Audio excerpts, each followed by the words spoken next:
Welcome to the Nagrik Podcast with Hari.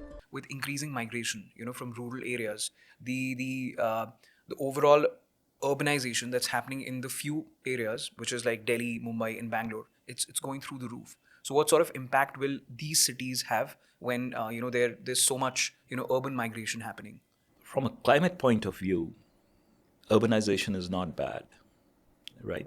If you see cities like New York, uh, the per capita carbon footprint of an individual in New York would be lower than the per capita carbon footprint of a person in a suburban area because you optimize on a lot of things in a urban environment, right? That having been said, I think urbanization is required for India because as we have to meet our aspiration of growth development, um, you know, that's a good thing. Now, whether the migrations should happen only to Delhi, Mumbai, and Bangalore is questionable. There should be other metropolitan areas created or migrations happening to other places. And it's a question of opportunity and other things, right? What I would like to say, since you asked, migrations into these cities uh, are not good, uh, especially from a air quality point of view and environmental point of view and pollution point of view, because as that happens, the need for transportation, the need for energy, the construction, the devastation of the natural habitats there all happens, and all those kind of contribute do emit. There are a lot of emissions that happen. The gaseous part of the emissions go on to change climate, and the particulate matter of those emissions creates air pollution, right?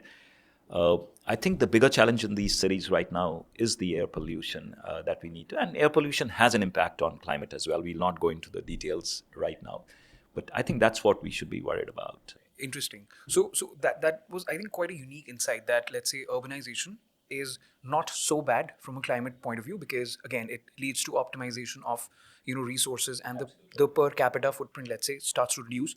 But more from the point of view of, let's say, air pollution or all of those factors that may get intensified in a small subset of area. Interesting. Now, I think one of the key areas where you have also started or you were associated is, let's say, you taking certain initiatives from how to, take care of, the rapid rise in packaging and so on materials, right? So, with the rapid increase in, let's say, the 10-minute delivery, especially in the urban settings, the e-commerce penetration in India, we are seeing that uh, so many things that wouldn't need packaging otherwise are coming in heaps, and packaging material that is just completely discarded once that product is delivered. So how do you think these things are creating an impact, from not just from a waste point of view but also their climatic impact overall?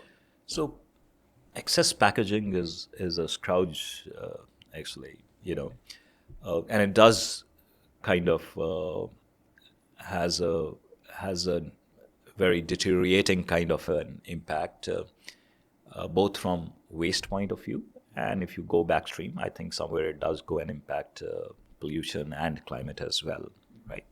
Having said that, as we grow and as e-com comes up and fast deliveries or quick commerce comes up, these are things we have to live with, right? Because they're also serving a purpose, right?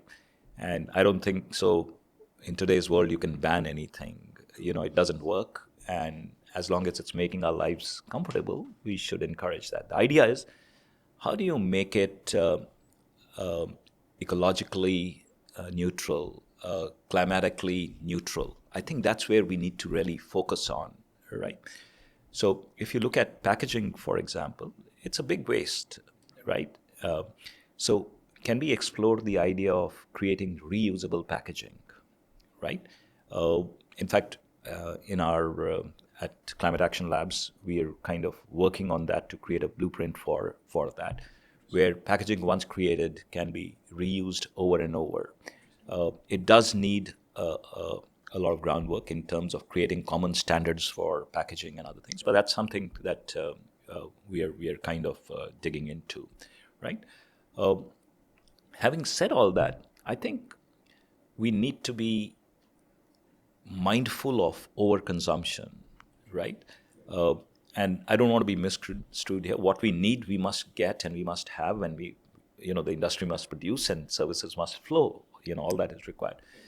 But overconsumption sometimes is the negative impact of overconsumption could is not good from a pollution point of view or from a climate point of view. So we just need to be mindful about that. Sure.